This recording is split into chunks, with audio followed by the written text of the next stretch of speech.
नमस्कार, मैं हूं संदीप चौधरी। आज सबसे बड़ा सवाल में मैं फिर बात करूंगा दंगे की, दिल्ली की दलगत राजनीति की। 3 दिन तक दिल्ली धधकती रही, दंगाइयों ने जमकर उत्पात मचाया और इस बीच शांति की भी अपील होती रही।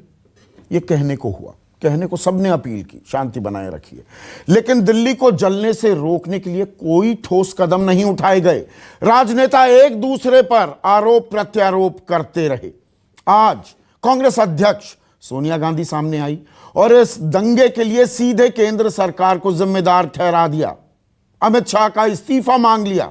रिएक्शन भी हुआ, बीजेपी की तरफ से पलटवार हुआ। केंद्र के 2 मंत्रियों रविशंकर प्रसाद और प्रकाश जावड़ेकर ने इसे सस्ती राजनीति बता दिया। 1984 की दंगे तक बात चली गई, लेकिन सवाल है कि आखिर 3 दिन तक राजधानी क्यों सुलगती रही। आज दिल्ली हाई कोर्ट ने भी सख्त रुख अख्तियार किया। सुप्रीम कोर्ट ने तो इस बारे में सुनवाई के लिए मंजूरी दे ही दी है। उधर हाई कोर्ट ने सरकार और पुलिस दोनों पर सवाल उठाए। कोर्ट ने कहा कि भड़काऊ बयान देने वालों पर पुलिस ने कार्रवाई नहीं की है और कार्रवाई नहीं करने से हिंसा भड़की। ये सुप्रीम कोर्ट की टिप्पणी थी। उधर हाई कोर्ट की भी ऑब्जर्वेशन सामने आई। हाई कोर्ट ने पूछा, भड़काऊ वीडियो देखकर एफआईआर क्यों नहीं की गई। हाई कोर्ट में बीजेपी नेता कपिल मिश्रा का भड़काऊ वीडियो भी चलाया गया। पुलिस ने वो वीडियो ही नहीं देखा था दर्शकों, और वहां पर जो मौजूद जज थे उन्होंने कहा, इतने मॉनिटर्स, इतने टीवी मॉनिटर्स लगाकर रखते हो, ये वीडियो नहीं देख पाए। देखिए, हम आपको ये वीडियो दिखाते हैं। और शाम होते होते एनएसए राष्ट्रीय सुरक्षा सलाहकार अजय डोवल दंगाग्रस्त इलाकों का दौरा करने पहुंच गए, लोगों से बात की और कहा कि जो कुछ हुआ वो हुआ, अब नहीं होगा। मादा दिखाया अजय डोवल ने। लेकिन अमित शाह क्यों नहीं गए? अरविंद केजरीवाल क्यों नहीं गए? सोनिया गांधी क्यों नहीं गई? अमूल्य पटनायक जो कि कमिश्नर हैं दिल्ली पुलिस के, वो क्यों नहीं गए इन इलाकों में? इन पर मैं चर्चा करने वाला हूं। पहले राजनीति कैसे हुई उसकी एक बानगी। कांग्रेस कार्य समिति का मानना है कि दिल्ली में मौजूदा स्थिति के लिए केंद्र सरकार, खास तौर से गृह मंत्री जिम्मेदार है और इन तौर से जिम्मेदारी लेते हुए गृह मंत्री को अपना इस्तीफा देना चाहिए। सोनिया गांधी की जो टिप्पणी अभी हुई है वो असमय है और कई मामले में अनुचित है। एक बड़ी पार्टी जिसने 50 साल देश पर राज किया है, उसके अध्यक्ष को जब शांति और सद्भाव की पहल करनी चाहिए, उस समय भी राजनीति ही सूची है। ऐसे में आज का सबसे बड़ा सवाल, जहरीली बोली प्लस गोली इज इक्वल टू नई दिल्ली। और पहले राजनीति पर दंगा, फिर दंगे पर राजनीति कब तक चलेगी? चर्चा में मेरे साथ बीजेपी के राष्ट्रीय प्रवक्ता, नेशनल सेक्रेटरी भी हैं सरदार आरपी सिंह। मेरे साथ कांग्रेस के वरिष्ठ नेता राशिद अलवी हैं। आम आदमी पार्टी के प्रवक्ता दीपक वाजपेयी। स्टूडियो में पुलिस अधिकारी रह चुके हैं, अब वकील भी हैं, एलन राव। और one of the most decorated police officers of the country, Vikram Singh, DGP रह चुके हैं उत्तर प्रदेश पुलिस के, वो भी हमारे साथ जुड़ चुके हैं। विक्रम सिंह, मेरा सवाल आपसे ही, ये जो दंगा हुआ है, ये दंगा क्यों हुआ? चूक कहां हुई?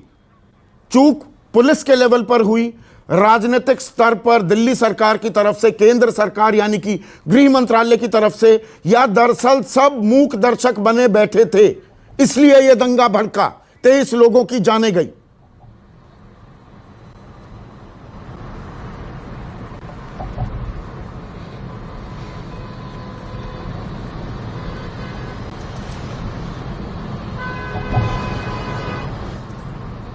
एलन राव, आपसे यह सवाल मैं पूछूंगा, एक पुलिस अफसर होने के नाते, शायद कनेक्शन में दिक्कत है अभी। देखिए, ये दंगा जो हुआ है इसको मैं 2 पार्ट्स में लेता हूँ। 1 पार्ट दंगा होने से पहले उसके बाद दंगा होने के बाद पुलिस को जो ही इसका भनक लगी और पता लगा, पुलिस ने बड़ी मुस्तैदी से इसको कंट्रोल करने की कोशिश की। और आप ये जो एरिया जिसमें दंगा हुआ है वो एरिया के बारे में टोपोग्राफी, मैं वहाँ पोस्टिंग रही है मेरी, मुझे मालूम है वहाँ पर किस प्रकार से वहाँ पर मेरा सवाल सीधा है, पुलिस की लापरवाही थी, दिल्ली सरकार की, केंद्र सरकार की, गृह मंत्रालय की। आ रहा हूँ इसमें सबसे पहले जो पहले वाला पार्ट है उसमें कहीं ना कहीं मुझे लगता है अगर पुलिस मुस्तैद होती तो ये दंगा होने से रुक सकता था, क्योंकि ऐसी इंफॉर्मेशन आ रही थी कि दूसरा शाहीन बाग वहाँ बनने जा रहा है। सबसे पहली बात तो शाहीन बाग बनने ही क्यों दिया, उसके बाद दूसरा बनने की जो इन्फॉर्मेशन अगर थी और नहीं थी तो फिर पुलिस की डेफिनेटली इंटेलिजेंस में कोई कमी रही है। लेकिन उसके बाद जो पुलिस ने कंट्रोल किया, और मैं आपको बता दूंगा अगर पुलिस कंट्रोल नहीं करती तो वहाँ और ज़्यादा दंगे में और ज़्यादा लोगों की मौत होती। ये डेफिनेटली हमारे देखो पुलिस ऑफिसर्स भी उसमें मरे भी हैं और जख्मी भी हैं, अभी भी हॉस्पिटलाइज हैं, और कम से कम 150 आदमी अभी भी बताया जा रहा है कि हॉस्पिटलाइज हैं, और मरने वालों की संख्या 24 होगी। हमें उन सब मरने वालों पे और जो इंजर्ड है उन सब के साथ हमारी संवेदना है, लेकिन साथ साथ पुलिस की जो जिम्मेवारी है, पुलिस ने अपनी जिम्मेवारी से काम किया, लेकिन साथ साथ जो पॉलिटिसाइज दंगे को किया गया है वो सबसे बड़ा सोचने की बात है कि इसको क्यों हमने राजनीतिकरण दिया गया। क्यों बनना दंगा कराने में, जैसा आपने बिल्कुल सही कहा कि दंगा कराने के लिए राजनीति हुई, अब दंगे के ऊपर राजनीति, जहरीली बोली बोलना ये बहुत बड़ी बात है। और आज माननीय दिल्ली हाई कोर्ट ने भी इस बात का संज्ञान लेते हुए ये पूछा है कि क्यों नहीं केस दर्ज हुआ, चाहे वो कोई भी पार्टी है, चाहे कोई भी नेता हो, इससे रिस्पेक्टिव जहरीली बोली बोलकर इस प्रकार से दंगे भड़काना, मुझे उससे भी बड़ी आपत्ति इस बात पर है। विक्रम सिंह, आप मेरी आवाज सुन पा रहे हैं? विक्रम सिंह,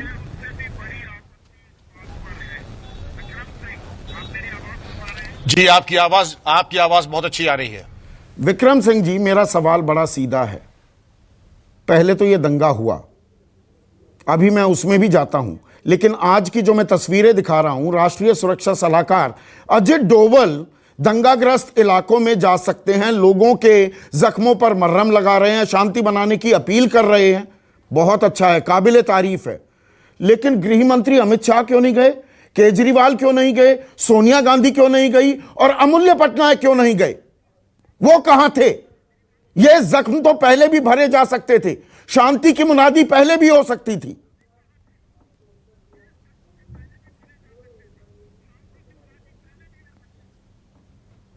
बहुत अच्छा सवाल किया संदीप जी ने, क्योंकि अपने सिंहासन पे बैठ करके प्रशासन नहीं चलता है।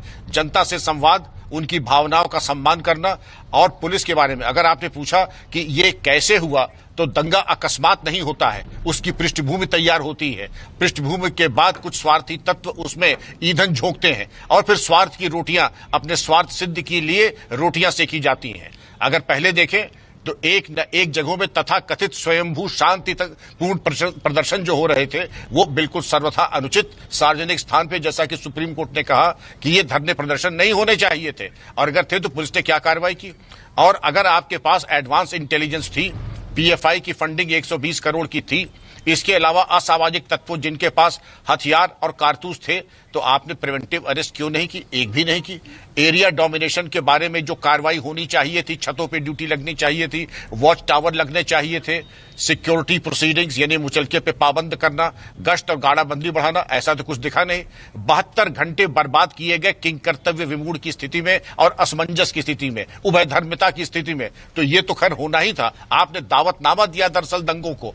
लेकिन ये आपने बिल्कुल सही कहा कि अजीत डोभाल साहब गए, स्वागत के योग्य है, लेकिन जो शांति समितियों का गठन होना चाहिए, जो कम्युनिटी पुलिसिंग के प्रयोग होने चाहिए थे, जो परंपरागत तरीके से सब हमेशा होते हैं, वो कहीं दिखाई नहीं पड़े। तो मैंने पहले भी विक्रम सिंह, मैं एक कड़वी बात पूछूं आपसे, दंगा नियंत्रण नहीं होता। मैं एक कड़वी बात पूछूं आपसे, क्या इस दंगे को होने दिया गया? जी बेशक दंगा होने दिया मुझे गया। कुछ संकेत ऐसे लगते हैं कि अगर आपने देखा कि ये प्रेडिक्टेबल बिहेवियर नहीं था। जामिया में आप बिना दावतनामे के पहुंच गए। जामिया में आप दावतनामे का इंतजार कर रहे थे। जामिया में जो बल प्रयोग हुआ उसके बारे में चर्चा ये है कि एक्सेसिव था। यहां पर आपने कोई फोर्स इस्तेमाल ही नहीं किया। फिर सरासर आपने कर्फ्यू लगा के शूट एट साइट। मैं ये पैटर्न समझ नहीं पा रहा हूं, ये आखिर अनप्रिडिक्टेबल तरीके से क्यों है। ये पुलिसिंग तो एक एल्गोरिथम की तरह से चलता है, बिल्कुल प्रिडिक्टेबल। एक पहला पत्थर चलता है, आप टूट पड़ते हैं।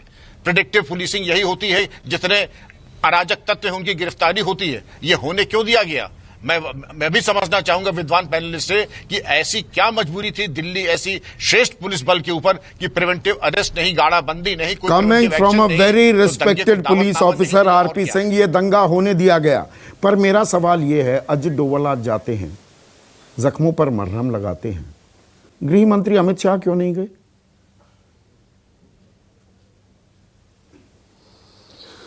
हाँ, पहले तो मुझे लगता है कि हमें चर्चा शुरू करने से पहले जितने पहले से सबको जो वहाँ पे हालात अच्छे हो रहे हैं और हालात अच्छे हों उसके लिए अपील करनी चाहिए, शांति की अपील करनी चाहिए।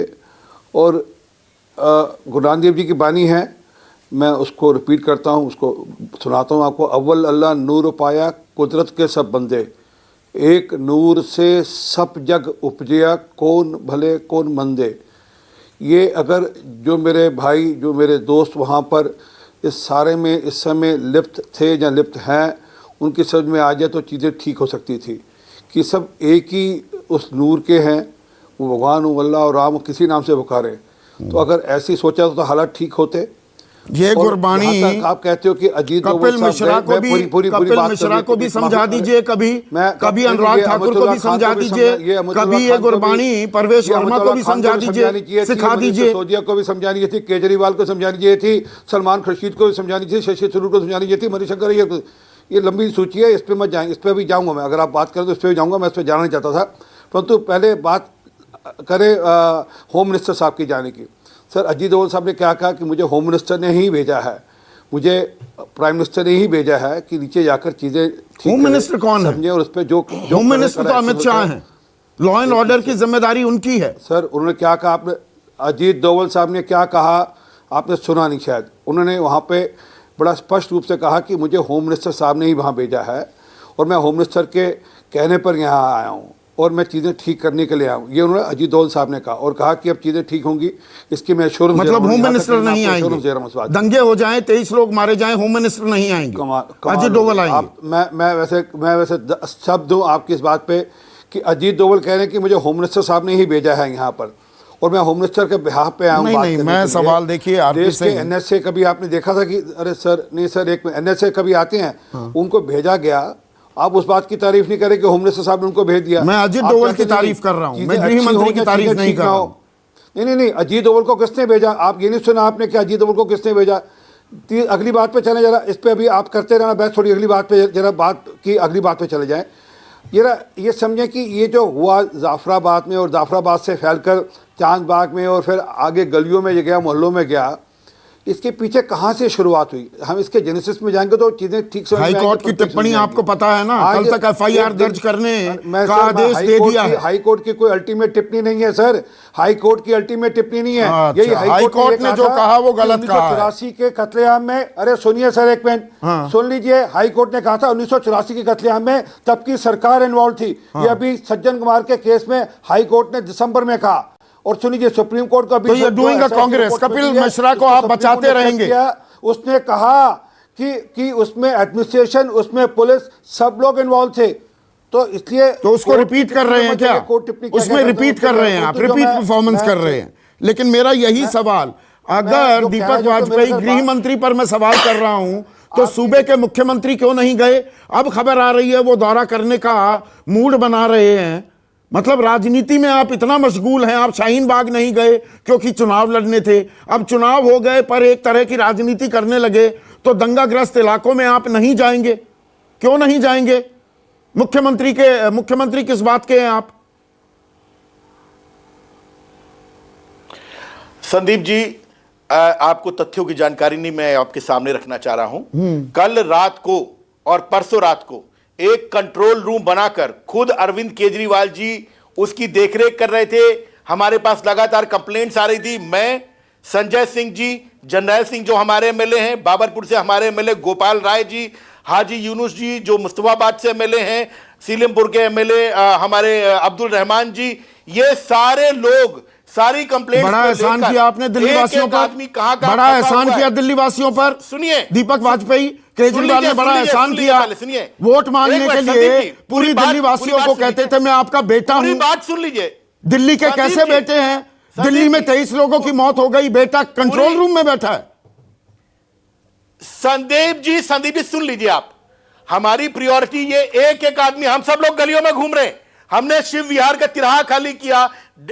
ये आपके ज्वाइंट सीपी रंधावा साहब से पूछिए, डीसीपी नॉर्थ ईस्ट जो सूर्या साहब है उनसे पूछिए, जो सिविल लाइंस के डीसीपी है दिल्ली का बेटा दिल्ली की गलियों में लोगों के जख्मों पर मरहम लगाने क्यों नहीं निकला? मेरा सवाल बिल्कुल सीधा है। 4 बजे तक हम जग रहे थे और गलियों में घूम रहे थे। क्या बात कर रहे हैं आप पता कीजिए पुलिस अफसरों से, तब आपको पता लगा रात भर हम गलियों में थे। और अरविंद केजरीवाल जी पूरे संदीप, आपका टीवी चैनल तो एक्टिव है, रतन लाल जी के घर गए, वहां पर मिले रात को। अगर हम वहां पर या फोटो आप करा रहे होते, हजारों लोगों की जान जाती। संदीप जी, बेसिक सवाल का जवाब नहीं मिल रहा है। 1 मिनट, राशिद अलवी स्क्रीन पर। राशिद भाई, दिल्ली में जो हो रहा है, ये गोली की बोली और साथ में गोली चलाना, ये नई दिल्ली हो गई है, ये न्यू दिल्ली है और कोई जिम्मेदारी लेने को तैयार नहीं है। आपकी अध्यक्ष भी ट्वीट करती हैं, आज प्रेस कॉन्फ्रेंस भी कर दी, कोई वहां जाने को तैयार क्यों नहीं हुआ?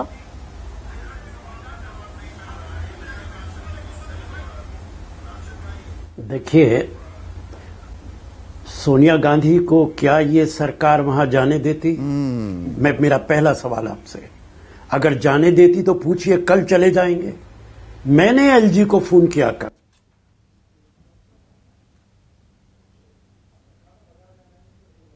के लिए, ये सारी बात कही, पूछिए एलजी ऑफिस से। बड़ा सवाल ये है, सोनिया गांधी जाएं या ना जाएं, इन हालात के लिए जिम्मेदार कौन है? जनता ने किसको ताकत दी है कि आप कानूनी व्यवस्था बनाकर रखिए? आज हाई कोर्ट ने क्या कहा? छोड़ दीजिए सबकी बातें, हमारी बातें मत मानिए आप। हम राजनीति कर रहे हैं, जो लोग इल्जाम लगा रहे हैं। हाई कोर्ट तो राजनीति नहीं कर रहा। हाई कोर्ट ने जो कुछ कहा, क्या इस सरकार ने उस पर अमल किया? अभी तक एफआईआर की किसी के खिलाफ? आप सोचिए तो सही, एफआईआर नहीं होगी। देश का गृह मंत्री एफआईआर नहीं होगी। ईवीएम का बटन दबाओ इतनी जोर से कि करंट लगे। कनेक्शन में थोड़ी दिक्कत आ रही है, आज बहुत ही बैड कनेक्शन हो रहा है। करंट लगे। हाँ, बात पूरी की। मंत्री कहेगा गोली मारो सालों को, एमपी कहेगा कि मैं मस्जिदों को गिरा दूंगा, और एक एमएलए जो चुनाव लड़ा है वहां जाके वो भाषण देगा, और अभी तक किसी के खिलाफ कार्रवाई नहीं हुई। मेरे पास इतने वीडियो लोगों ने भेजे हैं जिनकी मैं चर्चा इस वक्त करना नहीं चाहता हूं। नहीं, क्योंकि इस वक्त जरूरत है कि माहौल ठीक हो, अमन और शांति हो। लेकिन यह सरकार का फेल्योर है, अमित शाह जी का फेल्योर है।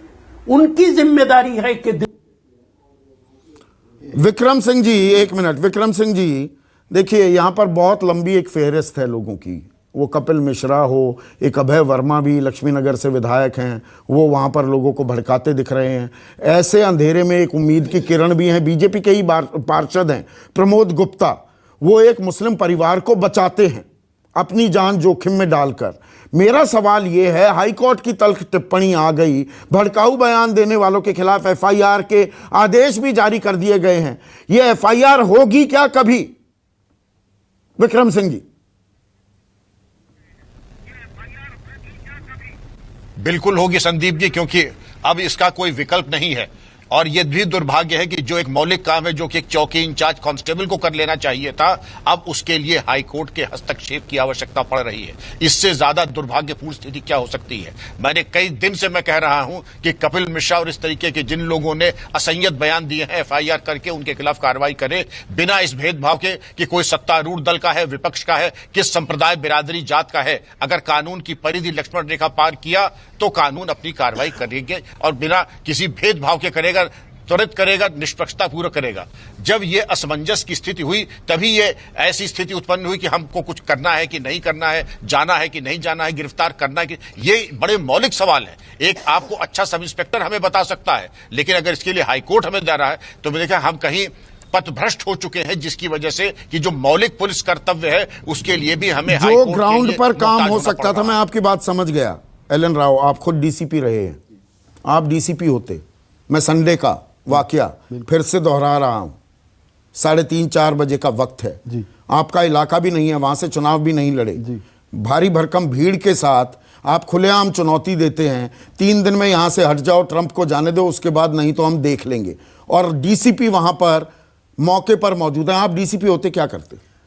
देखिए, ऐसी हेट स्पीच जो भड़काऊ भाषण जिसे आप आपने- होते डीसीपी मैं वहां पर उसी क्या की बात करते? कर रहा हूं। ऐसे करने वाले को मैं तुरंत वहीं उसी वक्त अरेस्ट कर लेता। क्यों नहीं जैसे किया गया? विक्रम साहब ने जो बोला है करना चाहिए, अभी क्यों नहीं जैसा- किया गया?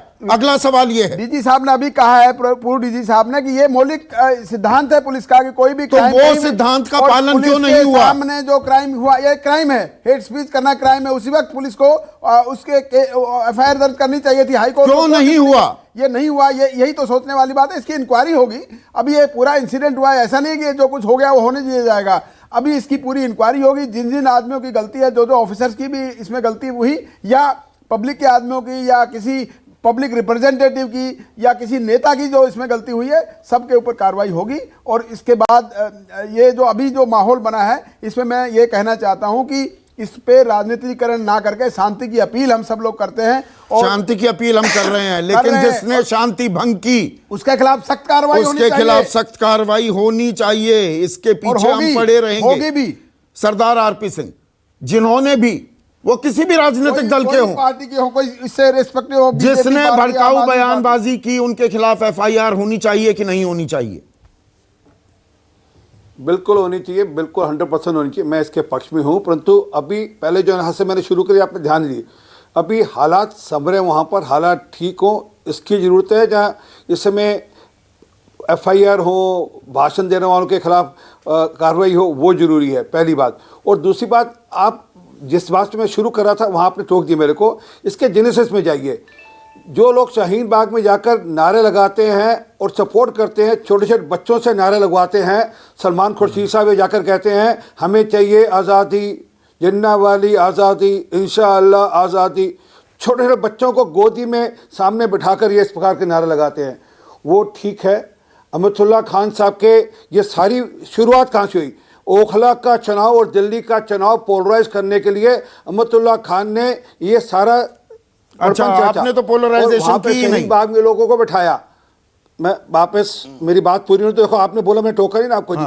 फिर उसके बाद शशि थरूर जाते हैं, मणिशंकर अय्यर जाते हैं, मनीष सिसोदिया कहते हैं मैं उनके शाहीन बाग के पक्ष में हूँ। हालांकि उनसे पूछो सिसोदिया साहब से कि सीए किसके विरोध में, अफसोस है कि सीए से नागरिकता किसी की नहीं गई, परंतु दिल्ली में 22 से 23 जनों की जान चले गई। मेरे पास 1 CA मिनट से है। एक भी दीपक व्यक्ति की वाजपेयी देश की स्क्रीन नागरिकता पर। नहीं गई। मैंने आरपी सिंह जी आपकी बात सुनी। देखिए हो क्या रहा है, हर कोई अपनी तरफ का सत्य ही परोस रहा है, अपनी जो कमजोरियां हैं अपने भड़काऊ भाषण को ढक देता है। जो आपने नाम लिए बिल्कुल ठीक नाम लिए, लेकिन पलटकर मैं कहूँ, कपड़े देखकर प्रधानमंत्री पहचान जाते हैं, गृह मंत्री, बटन इतना जोर से दबाओ कि करंट लग जाए, और अनुराग ठाकुर, परवेश वर्मा, इन सब का तो मैंने जिक्र कर दिया। लेकिन अब तस्वीरें दीपक मैं ये दिखा रहा हूँ, अब अरविंद केजरीवाल पहुंच गए मौके का जायजा लेने के लिए, क्योंकि अजित डोवल चले गए तो अब अरविंद केजरीवाल को फुर्सत मिल गई, सारा ट्रैक कर ली, सारी मूवमेंट ट्रैक कर ली, कंट्रोल रूम में सब देख लिया, अब ग्राउंड पर चले गए। संदीप जी, हाँ संदीप जी, मैं देखिए आप जज हैं, मैं केवल अपना दुख और अपना फ्रस्ट्रेशन एक्सप्रेस कर सकता हूं आपको। रात को 3:42 पे मैंने ट्वीट किया कि मदद की गुहार लगाते रोते बिलखते लोगों के फोन कॉल, फिर पुलिस अफसरों को दंगे में फंसे लोगों की लोकेशन बताने की मैराथन मुहिम। अब स्थिति लगभग काबू में है, ईश्वर से प्रार्थना कि अब जानमाल का कोई नुकसान ना हो। ये रात को 3:42 पे मैं कर रहा हूं, 4 बजे तक मेरा मुख्यमंत्री मेरे साथ बैठे, 30 सेकंड है मेरे पास। संजय सिंह गलियों में घूम रहे हैं, हम गलियों में घूम रहे हैं, लोगों की जान बचा रहे हैं। 30 सेकंड है दीपक, अगर हम फोटो 1 सेकंड 30 सेकंड है, मैं एक सवाल का जवाब चाहता हूं। हमने लोगों की जान बचाई, जिस तरह से हमें समझ में आया वो हमारा गुनाह है। हमने फोटो ऑफ नहीं किया रात को, मेरा सवाल, ये हमारा गुनाह है। 1 मिनट, अब 20 सेकंड रह गए, सवाल सीधा। अजित डोवल आज दंगाग्रस्त इलाकों में नहीं जाते तो उनके फौरन बाद, घंटे भर बाद अरविंद केजरीवाल नहीं पहुंचते ना, वो कंट्रोल रूम में ही बैठे रहते, नहीं आते ना दंगाग्रस्त इलाकों में। सर मुख्यमंत्री की जिम्मेदारी नहीं निभाते ना, बेटा होने की जिम्मेदारी नहीं निभाते ना। कल वो जीटीबी, एक मिनट सुनिए, कल वो जीटीबी जाके सारे जख्मियों से मिले, डीसीपी जिनको चोट लगी उनसे जाके मिले, रतन लाल जी की अंत्येष्टि में और उनके घर गए, जितने लोग जख्मी हुए उनके घर गए। ये कल सीएम अरे ने ये किया। दंगा ही नहीं सारे होता, अफसरों की पहले मीटिंग चले की। जाते, शाम को वहां तय पर किया शांति जितनी की कॉल्स मुनादी आ कर रही है। देते, लोगों से मिल लेते। इसीलिए मैं 4 बड़े लोगों का नाम ले रहा हूं।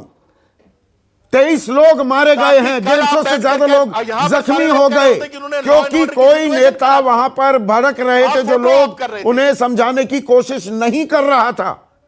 इसीलिए ये जहरीली हम गलियों बोली में और घूम रहे हैं, गोली क्या बात कर रहे हैं संदीप? नई दिल्ली में तब्दील हो गई है। आज के लिए बस इतना ही, आगे से ऐसा ना हो, ऐसी राजनीति ना हो। राजनेता हो तो लोगों को मार्गदर्शन दीजिए, शांति बनाने में सहायक बनिए, भड़काइए ना। इसी उम्मीद के साथ नमस्कार। सबसे बड़ा सवाल।